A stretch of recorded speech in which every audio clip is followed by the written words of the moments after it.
మన కాకినాడలో మన చెన్నై షాపింగ్ మాల్ ప్రముఖ సినీతార మృణాల్ ఠాకూర్ చేతుల మీదుగా రేపే గొప్ప ప్రారంభం. The Chennai shopping mall, main road, Kakinada. భారత ధర్మసూత్రం కాదు, చట్టవిరుద్ధంగా ప్రవేశించే వారికి ఇక్కడ చోటు లేదు. వెస్ట్ బెంగాల్ అసెంబ్లీ ఎన్నికల ప్రచారంలో అమిత్ షా చేసిన కీలక ప్రకటన ఇది. ఆ మాటకు వస్తే బీజేపీ నేతలంతా బంగ్లాదేశ్ల అక్రమ వలసదారులపైన ఈ తరహా వ్యాఖ్యలే చేశారు. ఇప్పుడు బెంగాల్లో బీజేపీ గెలిచింది. మరి అక్రమంగా రాష్ట్రంలో ఉంటున్న బంగ్లాదేశీల సంగతి ఏంటి? ఈ ప్రశ్నే రెండు దేశాల మధ్య దౌత్య వివాదానికి దారితీస్తోంది. భారత్ బలవంతంగా బెంగాల్లో ఉన్న వారిని తమ దేశానికి గంటేస్తుందన్న అనుమానం ఢాకాను భయపెడుతోంది. ఈ క్రమంలోనే అలర్ట్గా ఉన్నామంటూ రెచ్చగొట్టే వ్యాఖ్యలు చేస్తుంది. తాజాగా ఆ వ్యాఖ్యలకు భారత్ కౌంటర్ ఇచ్చింది. బలవంతం కాదు, చట్టబద్ధంగానే బంగ్లాదేశ్ల తరలింపు ఉంటుందని క్లారిటీ ఇచ్చింది. ఇంతకు అక్రమ వలసలపై ఇండియా బంగ్లాదేశ్ మధ్య ఏం జరుగుతోంది?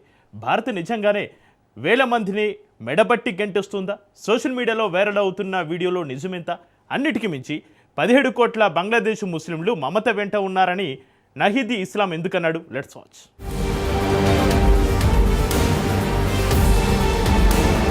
బెంగాల్లో విక్టరీ, బంగ్లాదేశీలకు బ్యాడ్ టైం స్టార్ట్ అయిందా?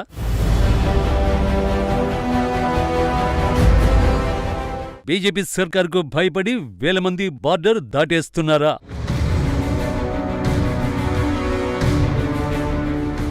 బంగ్లాదేశీ అక్రమ చొరబాటుదారులపై భారత్ రియాక్షన్ ఏంటి?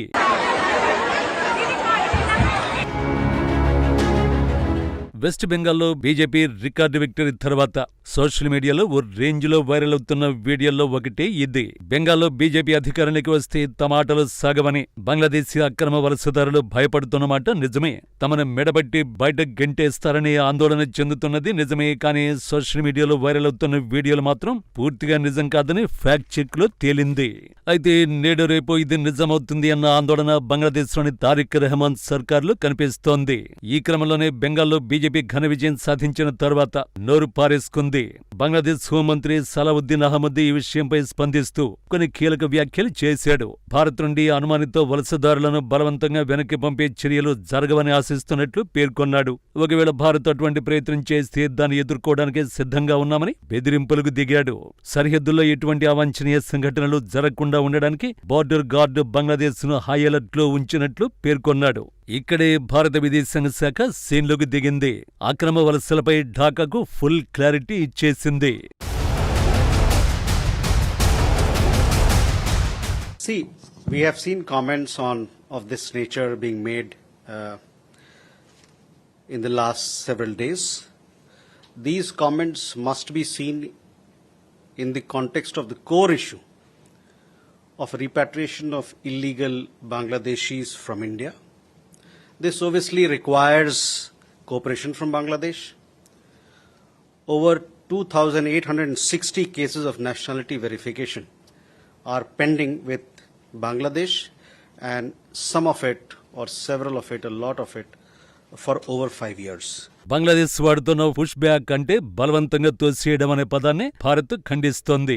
మేము ఎవరిని బలవంతంగా తోసేయడం లేదు. ఇది అక్రమంగా వచ్చిన వారిని చట్టబద్ధంగా వారి సొంత దేశానికి పంపించే ప్రక్రియ.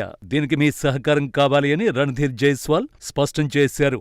ఒక వ్యక్తిని బంగ్లాదేశ్ కు పంపాలంటే ఆ వ్యక్తి తమ దేశస్థుడేనని బంగ్లాదేశ్ ప్రభుత్వం ఒప్పుకోవాలి. సుమారు 2860 మంది బంగ్లాదేశీయులు పట్టుబడ్డారు. వీరు తమ దేశస్థులేనని ధృవీకరించమని భారత్ ఎప్పటినుంచో అడుగుతోంది. బంగ్లాదేశ్ ఈ ధృవీకరణను 5 ఏళ్లుగా ఆలస్యం చేస్తోంది. వారు ధృవీకరించకపోతే భారత్ వారిని అధికారికంగా పంపలేదు. ఈ క్రమంలోనే త్వరగా ఢాకా పనిలో ఉండాలని, లేకపోతే ఎలా ముందుకు వెళ్లాలో తమకు తెలుసని రణధీర్ జైస్వాల్ స్పష్టం చేశారు.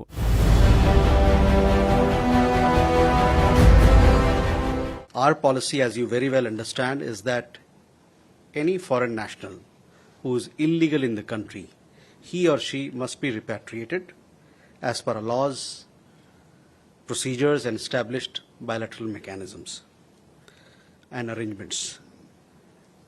We expect that Bangladesh will expedite nationality verification so that repatriation of illegal immigrants can take place in a smooth manner. Bangladeshi అక్రమ వలసదారుల గురించి భారత్ దగ్గరున్న 2860 మంది అన్న లెక్క చాలా చిన్నది. వీరంతా పట్టుబడిన వారు, పట్టుబడని వారి సంఖ్య లక్షల్లో ఉంటుందని బీజేపీ నేతలు ఎప్పటినుంచో ఆరోపిస్తున్నారు. అందుకు తగ్గట్టే గత ఏడాది బెంగాల్లో స్పెషల్ ఇంటెన్సివ్ రివిజన్ స్టార్ట్ అయిన తర్వాత పెద్ద ఎత్తున బంగ్లాదేశీ పౌరులు సరిహద్దులు దాటేందుకు ప్రయత్నించారు.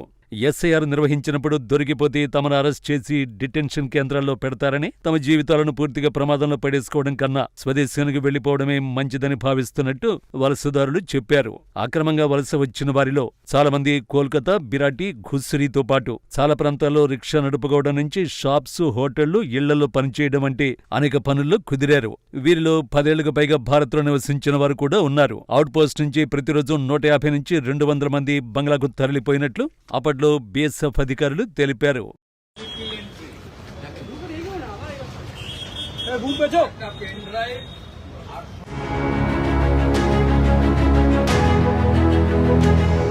ఇది ఎన్నికలకు ముందు వీడియో. బీజేపీ నేత శివేందు అధికారి చేతిలో ఉన్న బండిల్స్ ఫేక్ ఓటర్ల వివరాలే. వెస్ట్ బెంగాల్ జాబితాలో ఏకంగా 13.25 లక్షల నకిలీ ఓటర్లు ఉన్నట్టు వివరాలతో పాటు ప్రకటించారు. ఈ రేంజ్లో నకిలీ ఓట్లు ఉండడానికి కారణం టీఎంసీ సర్కారు కుట్రలేనని బీజేపీ చాలా కాలంగా ఆరోపిస్తోంది. గతేడాది మే నెలలో అదే నిజమని చెబుతూ ఒక బంగ్లాదేశీ కీలక ప్రకటన చేశాడు. టీఎంసీ నేతకు 10,000 ఇస్తేనే తనకు ఓటర్ కార్డు వచ్చిందని ప్రకటించాడు. ఇదంతా చాలా పకడ్బందీగా జరిగే ప్రక్రియ. మధ్యవర్తులకు 5,000 నుంచి 20,000 రూపాయల వరకు ఇచ్చి సరిహద్దులు దాటుతారు. ఆ తర్వాత స్థానికంగా పలుకుబడి ఉన్న లీడర్లు అక్రమ వలసదారుల నుంచి డబ్బులు తీసుకుని ఓటర్ కార్డులు, ఆధార్ కార్డులు తీసుకుంటున్నట్టు తేలింది. అలా ఏటా లక్షలాది మంది బంగ్లాదేశ్ అక్రమ వలసదారులు బెంగాల్లో పాతుకుపోయారు. ఇదంతా అధికార టీఎంసీ కనుసన్నలో జరుగుతున్న ప్రక్రియనని బీజేపీ చాలా కాలంగా ఆరోపిస్తోంది. అక్రమ వలసదారుల ఓట్లే మమతను 3 సార్లు బెంగాల్ ముఖ్యమంత్రిని చేసేయని కమలనాథులు వాదిస్తారు. బెంగాల్లో ఎస్ఐఆర్ ప్రక్రియతోనే దీదిగే ముగుస్తుందని చెప్పారు. అసెంబ్లీ ఎన్నికల్లో అదే జరిగింది కూడా.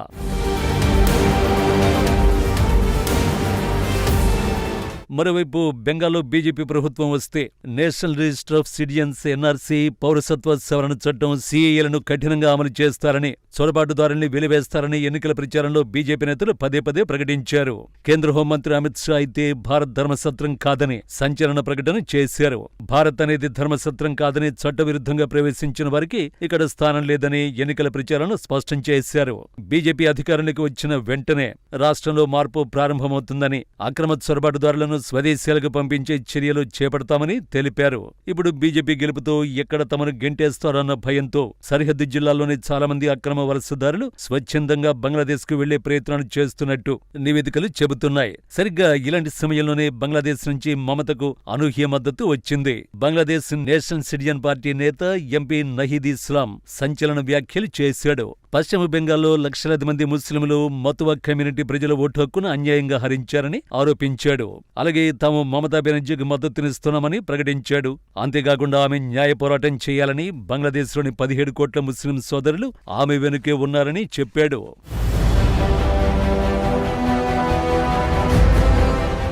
পশ্চিম বাংলায় খুব সাম্প্রতিক সময়ে একটি নির্বাচন হয়েছে।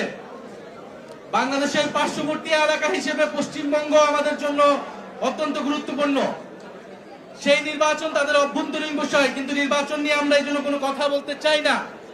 কিন্তু আমরা দেখেছি নির্বাচনের আগে భారత్ అంతర్గత విషయాల్లో తాము జోక్యం చేసుకోబోమని చెబుతూనే సరిహద్దు రాష్ట్రమైన బెంగాల్లో మైనారిటీల హక్కుల్ని కాలరాయడం బంగ్లాదేశ్ పై ఖచ్చితంగా ప్రభావం చూపుతుందని నహీద్ ఇస్లాం ఆందోళన వ్యక్తం చేశాడు.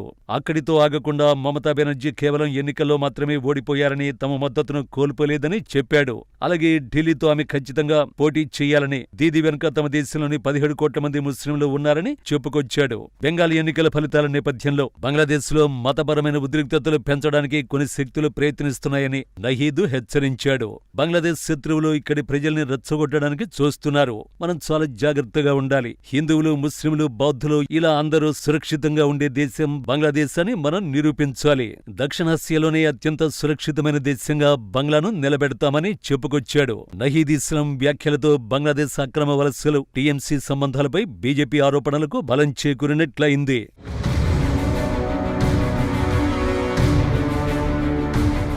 మొత్తంగా బెంగాల్లో బీజేపీ గెలుపు బంగ్లాదేశ్ అక్రమ వలసదారులకే కాదు ఆ దేశ ప్రభుత్వానికి ఆందోళన కలిగిస్తోంది.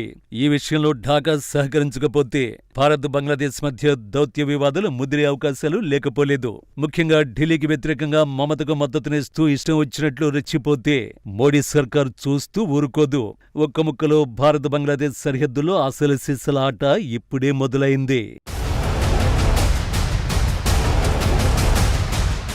మన కాకినాడలో మన చెన్నై షాపింగ్ మాల్ ప్రముఖ సినీ తారం మృణాల్ ఠాకూర్ చేతుల మీదుగా రేపే గొప్ప ప్రారంభం.